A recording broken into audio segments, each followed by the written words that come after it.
Chers amoureux des ordres du côté obscur, parlons Star Wars. Bienvenue les amis, je suis ravi de vous retrouver pour cette nouvelle vidéo où on va encore parler de The Acolyte. Et oui, c'est ce qui nous prend tout notre temps en ce moment, bien entendu.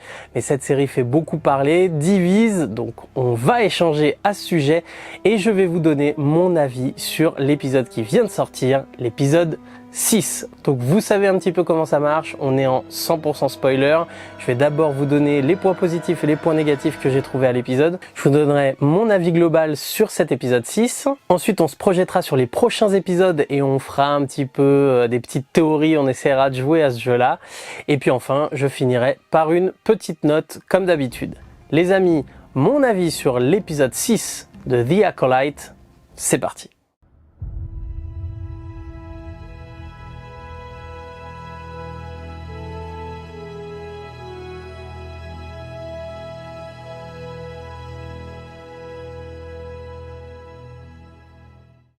Alors clairement le point positif de l'épisode, et je pense qu'il va être un des gros points positifs de la série, c'est son méchant, celui qu'on connaît pour le moment, qui est Qimir.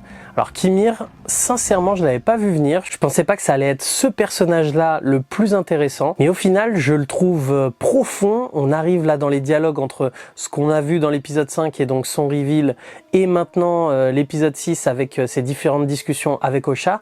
Je le trouve d'une profondeur assez incroyable, rarement vu dans la licence, et il faudra attendre un petit peu de voir ce que ça donne sur les 2 derniers épisodes de la saison 1, mais sincèrement, on est sur un des méchants quand même les plus intéressants, en tout cas les plus originaux et un petit peu inédits, parce qu'on a enfin un méchant avec des motivations qu'on comprendrait presque quoi. Et donc du coup ça, je trouve ça assez inédit dans l'univers, parce que la valeur qui lui est le plus chère, c'est la liberté. Il en parle à Saul dans l'épisode 5 où il dit qu'il a envie d'être libre, d'être ce qu'il est et de vivre ses émotions comme il l'entend. Bon ça c'est quelque chose de tout à fait entendable de la part de nous tous. Et dans un univers aussi manichéen que Star Wars où tout est en blanc ou en noir, les Sith sont absolus et les Jedi sont la rigueur morale et la gentillesse, là ça fait plaisir quand même de voir une petite nuance au sein même du côté obscur et qu'on arrive à comprendre ses motivations. Alors bien entendu qu'on comprenait les motivations d'Anakin quand il a basculé, il voulait sauver Padmé, donc ça c'était tout à fait louable bien entendu, mais derrière, quand il parlait à Padmé de ses orientations politiques et qu'il disait qu'il voulait un pouvoir fort qui allait ressembler à une dictature, c'est clair que là c'était pas ce qu'on pouvait partager et ce que le plus grand nombre des spectateurs pouvaient partager. Là, quand Qimir nous explique que en fait il est du côté obscur, ou tout du moins il pense de cette façon et il pense différemment des Jedi pour s'appuyer sur un concept de liberté et de pouvoir vivre librement ses émotions, et là c'est tout à fait entendable et sincèrement c'est la première fois qu'on a ça dans Star Wars. Parce que si on les reprend tous un par un, si je prends le plus emblématique, Vador, c'est-à-dire Anakin, je viens de vous en parler, il bascule donc pour pouvoir sauver Padmé, mais ensuite c'est droite ligne sur je veux la puissance, la force et apporter la sécurité à mon nouvel empire. Dark Maul, là j'en parle même pas, c'est-à-dire que le mec a 3 lignes, même pas. Donc au final lui il est matraqué, je parle dans les films bien entendu, parce que dans Clone Wars c'est un peu plus développé, mais en tout cas dans sa conception de l'ordre Sith qu'on voit dans l'épisode 1, lui il obéit simplement à Dark Sidious et il est là pour tuer les Jedi et on sent beaucoup de noirceur en lui. Ça c'est pas vraiment développé. Donc le plus machiavélique ensuite, c'est bien entendu Palpatine, Dark Sidious, mais lui en fait sur sa conception de la force, elle est basée uniquement sur le pouvoir, sur la possession, sur le fait de diriger un petit peu tout le monde, et donc il use de gentillesse en fait, mais c'est uniquement dans le cadre d'un mensonge en vérité. Sa conception de la force, elle est très noire, elle est complètement basée sur la violence, sur le pouvoir, etc., etc. Donc encore une fois, on rentre totalement dans ce schéma manichéen et on identifie clairement que c'est un méchant.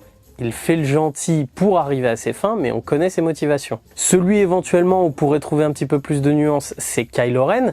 Mais Kylo Ren, en fait, il est motivé uniquement par la vengeance. En fait, il veut se venger de Luke Skywalker. Il est poussé, bien entendu, il est manipulé par Snoke et donc par extension Dark Sidious.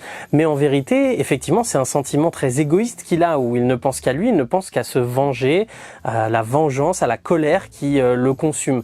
Il n'a pas véritablement de conception conception de la force où il va développer un petit peu philosophiquement ce qu'il pourrait penser de la force et l'amener en désaccord avec Luke. On reste dans un schéma, encore une fois, assez simpliste et très manichéen. Là, on voit un Qimir qui essaye de développer un petit peu sa pensée. On n'a pas de révélation énorme dans cet épisode, mais par contre, on creuse sa personnalité, et c'est ça que j'ai beaucoup aimé dans l'épisode, c'est de parler un petit peu de spiritualité, de parler de conception de la force. Alors, peut-être qu'il manipule totalement Osha, qu'il ment complètement sur ses intentions, et qu'il est véritablement méchant à l'instar de Palpatine, c'est-à-dire lui il ne cherche que le pouvoir, etc., la domination, et donc il userait de mensonges pour cacher ses véritables objectifs. Mais si il est sincère dans ce qu'il dit et qu'il veut en fait pouvoir vivre librement ses émotions, ce que lui interdit l'ordre Jedi, eh ben je trouve ça super intéressant et original dans la licence. Donc effectivement, on le trouverait presque gentil en vérité quand il parle à Osha, c'est pour ça qu'Osha ne part pas. Et en fait, on n'a pas l'impression qu'elle est véritablement retenue captive. Ce qui fait d'ailleurs un petit peu contrepoids avec ce que May, en fin d'épisode, du coup, endure. Parce que elle est véritablement attachée, elle est enchaînée. Donc c'est bizarre qu'on ait May qui, du côté des gentils, normalement, soit moins bien traitée au final que Osha qui, elle, est libre. Et Qimir lui dit même, si tu veux prendre le vaisseau, vas-y. Alors bon, est-ce que c'est un petit mensonge ça, parce que il n'est pas très accessible, hein, faut quand même avoir une bonne brasse, être assez forte en natation pour pouvoir atteindre le vaisseau. Est-ce que c'est un mensonge du coup? Est-ce qu'il la manipule en lui disant qu'elle peut partir alors qu'au final il sait qu'elle peut pas partir? Mais j'aime du coup cette confrontation entre les gentils qui d'un côté retiennent captive May et de l'autre côté Qimir qui laisse et qui essaye plus de séduire Osha librement que de la retenir captive. Donc cette nuance au manichéisme qu'on a dans cette série, avec ces 2 derniers épisodes, je la trouve pas mal du tout. Alors autre point positif, enfin des décors naturels. Enfin on respire un petit peu, on sent qu'on n'est plus en studio. Et mon Dieu, ça fait du bien parce que j'en pouvais plus là sur les 5 premiers épisodes. Donc alors oui, c'est un point positif sur l'épisode, clairement. Mais du coup, ça révèle qu'on a dû attendre quand même 6 épisodes, le 6e épisode pour voir un décor naturel. Je trouve ça un peu oppressant. Alors peut-être que je me trompe, hein. Peut-être que dans les 5 premiers épisodes, il y a eu 1 ou 2 décors naturels. Vous me direz en commentaire si vous en avez repéré. Mais là, ça fait plaisir. Alors, on se retrouve sur des paysages qu'on connaît déjà un petit peu parce que la planète ressemble comme 2 gouttes d'eau à Ahch-To. On respire, on a des plans larges. Ça fait plaisir de voir évoluer des personnages autres que dans 50 mètres carrés dans un studio, quoi. Je respire enfin, voir la mer, entendre le son des vagues, etc., etc. Je trouve vraiment qu'on souffle, qu'on respire, et ça fait vraiment du bien. Mais du coup, on a l'air de se contenter de quelque chose qui devrait être normal en fait dans une série et dans la façon de réaliser un petit peu les épisodes. Donc bon, ça reste un bon point pour l'épisode, mais pour la série en revanche, on en parlera en fin de saison. Il y a une très belle scène, notamment le fameux bain de Qimir. S'il nous le faisait un petit peu plus, c'était moins de 18, mais vous avez vu sous toutes les coutures le corps de Qimir, je crois. D'ailleurs, Osha fait un magnifique comme ça quand Qimir sort tout nu du bain. Donc non, mais ça, la scène est vraiment magnifique. Il y a un plan large, un moment où on voit Qimir effectivement dans le bain et j'ai trouvé ça vraiment magnifique. C'est très beau là où ils ont tourné. Donc ça faisait du bien de voir ce genre de décor avec donc des personnages qui évoluent dans ce décor un petit peu en plan large. D'autres petits détails que j'ai bien aimé dans cet épisode, on a par exemple l'explication du cortosis. Je pensais que ça allait rester uniquement développé sur le site internet et qu'on allait se raconter ça entre nerds un petit peu. Mais non, il nous le place dans l'épisode. J'ai trouvé ça super bien, qui nous explique effectivement que ça pouvait même influer sur les sentiments et sur le ressenti de la personne qui utilise ce matériau. Donc ça, c'était vraiment très intéressant. On a aussi le sabre enfin en action de notre ami Vernestraro. Donc oui, on l'avait vu dans le trailer et dans les clips, effectivement. Dans l'utilisation, j'ai trouvé ça plutôt bien foutu. C'était suffisamment furtif pour pas non plus qu'on soit à fond à regarder image par image comment ça rendait. Mais c'était pas mal ce fouet laser. À voir comment elle va pouvoir l'utiliser peut-être dans un autre contexte et peut-être un combat face à quelqu'un qui détiendrait un sabre, ça pourrait être intéressant. Voilà pour les points positifs de l'épisode. Maintenant, on va s'attaquer aux points négatifs. Effectivement, il y en a un très gros. Cet épisode est totalement inégal sur ses qualités. On a 3 arcs qu'on suit durant l'épisode. Donc on a Osha avec Kimir sur la planète inconnue. Donc celui-là, je viens de vous en parler dans les points positifs. J'ai adoré. On suit aussi Vernestraro qui commence à enquêter sur ce qui s'est passé sur Kofar. Elle est accompagnée d'un padawan qui s'appelle Mog Adana, qui prend un peu d'importance dans l'épisode. Il est d'ailleurs doublé par Alexis Thomasian, que j'aime beaucoup. C'est le doubleur de JD dans Scrubs, donc j'aime beaucoup cet acteur, ce comédien. Donc c'est à se demander si ce personnage va pas avoir une importance peut-être un peu plus poussée, du fait qu'on le voit quand même suffisamment à l'écran durant l'épisode, et qu'en plus il est un doubleur assez connu. Peut-être que sur ces 2 prochains épisodes, il va monter en puissance, nous verrons bien. Donc cet arc de l'enquête de Vernestra sur ce qui s'est passé sur Kofar, j'ai envie de dire que ça apporte pas énormément de choses, à part le fait que la conclusion à ce qui se passe, ça pourrait soupçonner Saul, étant donné que c'est le seul survivant, il ne donne plus signe de vie et on ne sait pas où il est. Et donc enfin, le dernier arc, c'est entre May et Saul dans le vaisseau des Jedi. Mais là, voilà, c'est là que est le problème, c'est que ils ont voulu nous faire une équivalence et c'est une espèce de ping-pong avec les scènes entre Osha et Kimir et les scènes entre Saul et May. Et sincèrement, mais les qualités sont pas du tout les mêmes. Chaque dialogue, chaque visuel qu'on a côté Osha et Kimir est super intéressant, super important, super stylé. De l'autre côté, on s'ennuie, les scènes sont étirées au maximum. Il y a une scène notamment, mais vraiment interminable, où on voit Saul qui est en train de réfléchir. Alors, ça fait du bien aussi de laisser un petit peu les acteurs jouer, les émotions, etc. Mais là, c'était vraiment, on sentait que fallait gagner du temps, du minutage. Donc, sur un épisode en plus assez court, un poil plus long que l'épisode 4 et l'épisode 5, mais quand même, c'était d'une longueur absolue, alors que l'épisode est super court. Donc voilà, vraiment l'inégalité de cet épisode est assez incroyable et je pense que c'est l'épisode le plus inégal pour l'instant de toute la série, avec du très très bon et du très très très moyen. Dans cet arc aussi, on a une scène absolument cartoonesque et alors vraiment que j'ai pas aimé du tout. Alors oui, il faut s'adresser un petit peu aux enfants, mais là vraiment j'ai trouvé ça ridicule et limite un peu mal joué. Alors mal joué, ça doit être compliqué pour l'actrice de jouer avec un faux droïde d'un côté et de l'autre une créature qui si ça se trouve n'existe même pas au moment du tournage parce qu'elle est faite en CGI. Donc oui, ça doit être pas évident. Mais en tout cas, ouais, trop cartoonesque, c'est-à-dire le Basile qui fait machin, on dirait qu'il fait des mouvements de kung-fu et qu'ensuite il vient juste taper le pied de May, alors que May c'est quand même, elle a été formée en tant que Sith, apprenti Sith, etc. Là, du coup, il lui tape le pied, aïe, ouch, j'ai mal, et après je reçois du liquide de l'ancien droïde de Osha sur le visage. Ouais, bon, j'ai pas trouvé premièrement que c'était la meilleure idée possible et deuxièmement même dans la réalisation et dans l'acting, voilà, j'ai trouvé qu'il y avait un peu rien qui allait sur cette histoire-là. J'ai pas aimé cette scène du tout. Et c'est dommage parce que c'était une des scènes, il y en a très peu dans cette série qui est censée nous amener un petit peu d'humour. On a toujours eu de l'humour dans Star Wars. Là, c'est vrai que cette série en manque un petit peu. Même dans Andor où c'était assez dark, il me semble qu'il y avait quand même 2-3 moments qui étaient assez sympas où tu as envie de sourire. Là, je trouve que c'était assez moyen. Maintenant que je vous ai dit tout ça, je vous donne mon avis global sur cet épisode 6. J'ai beaucoup aimé. Alors c'est sûr, comme je vous ai dit, il est très inégal. Donc là, ça sera parfait, c'est-à-dire que déjà que cette série divise, mais alors ce sera parfait pour ceux qui veulent voir soit le verre à moitié plein, soit le verre à moitié vide. Là, en l'occurrence, j'ai plutôt envie d'être positif parce que ce qui m'a plu dans cet épisode m'a vraiment plu.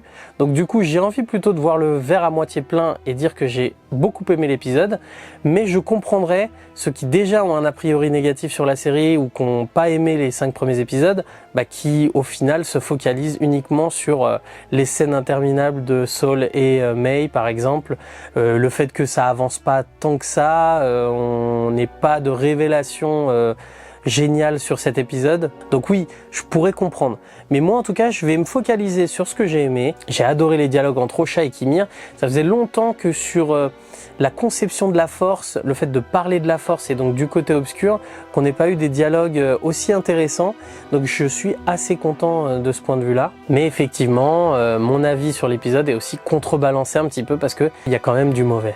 Partons maintenant côté théorie, essayons de jouer un petit peu à ce jeu, de deviner ce qu'on pourrait voir dans les prochains épisodes, ou tout du moins ce que j'aimerais voir, ça c'est une certitude. Effectivement, on va revenir sur le personnage le plus intéressant pour le moment de la série, c'est Kimir. Quelle est sa vraie nature? Est-il un Sith? Est-il un Ren? Est-il encore autre chose? On essaie de développer ça.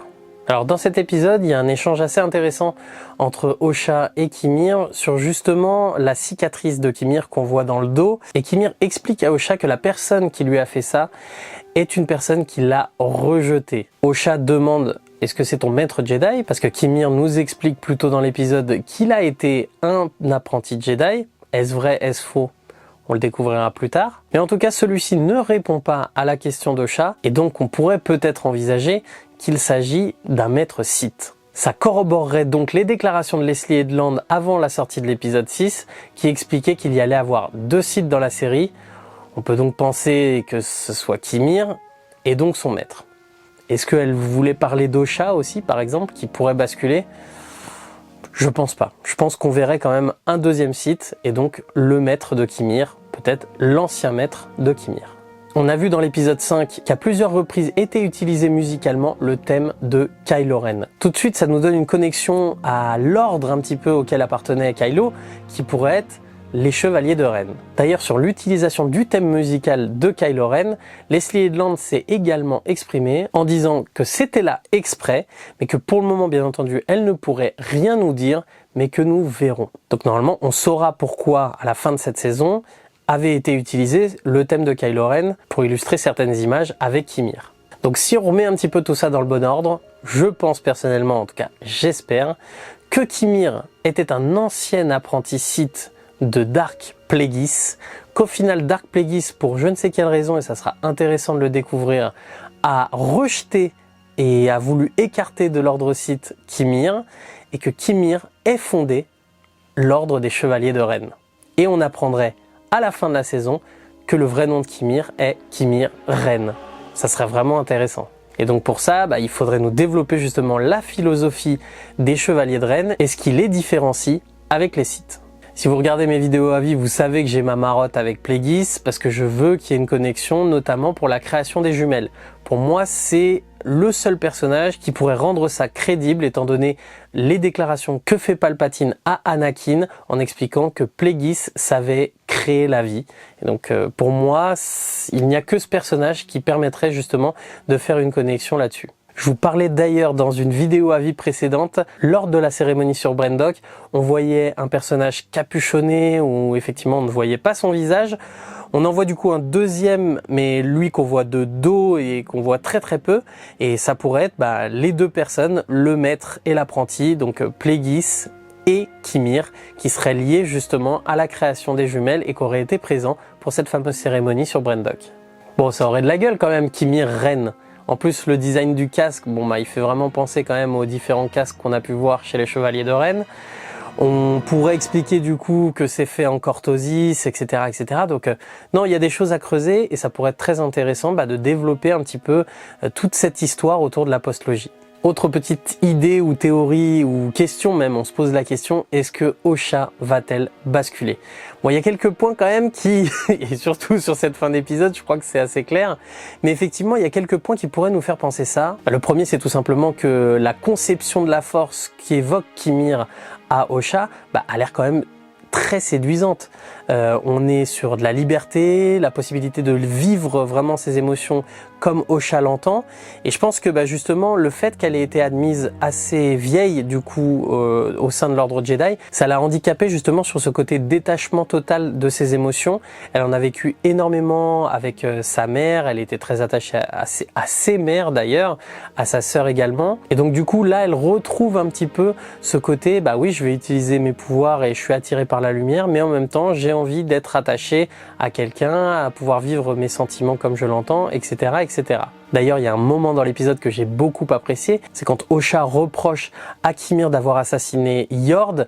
Il lui explique, il a réponse à tout de toute façon, Kimir. Il lui explique que Yord l'avait quand même traduit en justice, ou tout du moins ramené au Conseil Jedi alors qu'il n'avait aucune preuve, et qu'au final c'était injuste, c'était quand il la soupçonnait du meurtre d'Indara. Et ensuite elle reproche la mort de Jeki, et tout de suite il dévie la discussion sur son rapport à l'amitié. Pourquoi s'attacher aux personnes qui ne peuvent pas s'attacher à vous en retour, et du coup être condamné à vivre une relation à sens unique.